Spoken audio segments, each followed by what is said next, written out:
Today we've got Radiant Historia versus Bravely Default. And I know Radiant Historia is the better game, of course, but not a lot of people played it. But a lot of people played Bravely Default because it's a Square Enix game. So Radiant Historia, any version, there's a DS version, there's a 3DS version, it doesn't matter which one you played. You can still vote and have an opinion. Bravely Default is exclusive to the 3DS, so there you go. And the first Bravely Default, okay, not Bravely Second, not Bravely Default 2 on the Switch, no. The first Bravely Default. Yum Yum says, I love the story on Radiant Historia. And the gameplay is easy for beginners to understand. That's right, there's nothing convoluted about the game. David says Radiant Historia for me. The use of time travel was very smart and the story is mature. That's right. It does have its anime cliches here and there and its waifus, but the story is more mature than your average JRPG. That's right. Newcomb says, I voted for Radiant Historia. The battle system was very well made, but the story and time mechanics put it over the top for me against Bravely Default. And then Nick Tuga says, Bravely Default sucks. It's so boring, it's a slog to get through, but the final battle is pretty good. So despite being a slog, you pulled through and fought the final boss. Baha K says, Bravely Default has a deep job system and customization. The graphics are on one of the best we have on the 3DS, with the drawn towns and backgrounds, and the story is awesome as well. Okay, in terms of graphics and art style, yeah, I kind of agree with you. It's a really beautiful looking game. Smiling Dog says, I vote for Radiant Historia since the battle system is quite fluent and it's also a turn-based RPG that I love and the story is quite solid and it can hold it on its own and the ending is quite unique. Donsk says, Bravely Default bored me. Its repetitiveness bored me. The ratio killed it. Radiant Historia is well-rounded for me. Okay. Luciano says, I bought a 3DS specifically to play Bravely Default, but after 30 hours I gave up, too boring. You still made it all the way to 30 hours? Despite the game being boring? Okay. So Last Dragoon says, Radiant Historia may be less popular than Bravely Default, but honestly it was a better game. Bravely Default was such a slog, unlike Radiant Historia, which had an awesome story, better combat system, and it's just a better game overall. Gotcha. So Jay Bird says, I picked Radiant Historia because regardless of how you can traverse time, it still maintains a beautiful plot, not to mention its gameplay, music, and character development are awesome, right? Okay. Hong Luong says, Bravely Default should have been what Final Fantasy is today. The two-tier job system is great, as well as carrying over job abilities in order to mix and match. Okay. So the poll is over. Radiant Historia won with 61%. Bravely Default lost with 39%. Well, that's a bit sad because I was really expecting Bravely Default to be up there and to compete just as previous versus episodes we've done.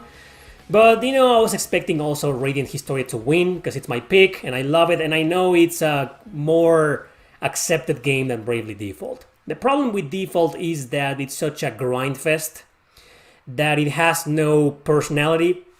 People were saying that it tried to be Final Fantasy, tried to be Final Fantasy V, and I agree with that. You know, it's a game that was overhyped, and I think it's a bit overrated. It's not as good as they say, in my opinion. And it tried to be something else. Did it succeed though? I think it did. I think it succeeded, hence why it's still a good game. But there's barely any originality on it. Whereas Radiant Historia, people have compared it with Chrono Trigger, but the time traveling mechanic in Radiant Historia is vastly different, and it became its own thing. Like, it took a small idea from Trigger and it did it much better, you know. And the exploration, the graphics, the music, the everything is just better in Radiant Historia, right? It's more original. It's more of a unique and original game than Bravely Default, which is, it feels like it's just another Final Fantasy game. And it could be considered as a Final Fantasy ripoff if it wasn't, you know, if Square Enix didn't publish it. But they didn't develop it. Anyway, so story, Radiant Historia is just much better. Again, Bravely Default The stories like the Heroes of Light with the job system saving the world, it's been done to death. Radiant Historia is one of the best stories ever written in a JRPG in history, in my opinion. It's mature. It does have some cliches and anime waifus and whatever, but it's so messed up. It's very political. It's very insightful, and there are tragedies involved. It has the script of Radiant Historia did things that not many JRPG writers dared to explore, and Historia did it perfectly, without going overboard, like Yoko Taro, for example. I love Yoko Taro, but yeah, it stayed on point. So, and the storytelling is just very compelling because of the time travel mechanic, because you get to see these tragedies, these events, and you get the chance to go back in time to change them. And that's very interesting. And as a result, the game has multiple endings and routes and whatnot. So it's a very interesting game. It does have a true ending. It's not too hard to get, so everybody can get into it. And yeah, people were saying that Radiant Historia is more well-rounded. So speaking about gameplay mechanics, it is. Anybody can get into Radiant Historia, anybody can play and enjoy it. There's no difficulty spikes. Well, the Nintendo DS version does have some spikes here and there, but not too big. So it's not that grindy, whereas Bravely Default is a freaking grind fest. It's very repetitive, and it just goes on. And there's that point, infamous point in Bravely Default, that you know what I'm talking about. I'm not gonna spoil anything, but yeah, it kind of like makes you repeat certain things. And why? Why did that have to happen? So it's just a more difficult game, but it's more challenging. Radiant Historia is challenging, don't take me wrong. It's not an easy game. Okay, but Bravely Default is, I guess it's aimed at the more hardcore. That love job systems like Final Fantasy V or Final Fantasy Tactics, they can play around with that and base their strategies on that, So it's more complex, alright? There's more, it's a deeper game, but deeper and complex doesn't always mean better. So if it's better to you, I respect that, but I think Radiant Historia is just better, And Historia, again, I don't want to repeat myself with the originality argument, but it's just more original. Bravely Default is a bit more generic, it's just there. It's a good turn-based RPG, but it didn't do anything for the industry. But it caters to people who grew up with some of the old Final Fantasy games. Okay, so lovers of the old Final Fantasy games will probably choose this game over Radiant Historia, right? The graphics are beautiful on both, freaking beautiful. The art style are beautiful. It's honestly hard for me to compare them, but I'm picking Radiant Historia just for one thing. I'm not the biggest fan of chibi art style, and that's what Bravely Default aimed for. And I respect that, I like it too, but Radiant Historia has better graphics and art style because of that. But they're both equally beautiful and gorgeous looking games. Finally, the music. Well, Yoko Shimomura. I'm a big freaking fanboy, so of course I'm gonna choose that soundtrack and the music of Radiant Historia. This Revo guy who composed the Bravely Default music is great.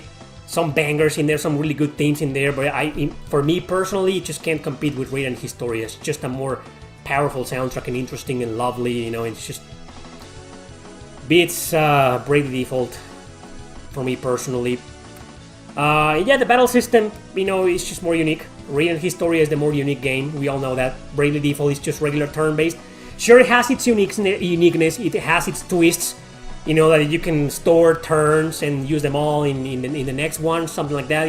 It's a good combat. I'm not cheating. I'm not saying the combat in Bravely Default is generic. It's just not. It's a good combat. A combat. But Radiant Historia has this originality, more strategic, you cast your spells, you move your enemies around to put them together and attack them all at the same time. I don't know. It's just more strategic, more unique, more engaging, in my opinion. Whereas the one in Bravely Default is a bit more hardcore. So I'm not saying one battle system is better than the other. I'm just saying they're very different, and I like the one in Radiant Historia more. So yeah, Radiant Historia wins. Masterpiece. You knew I was gonna choose that game from the very beginning. And I'm glad it beat Bravely Default by almost a landslide. But Bravely Default made it up there, and I'm happy that it was a little bit of competition at least. That's it. Thanks for watching, everybody, and see you next time.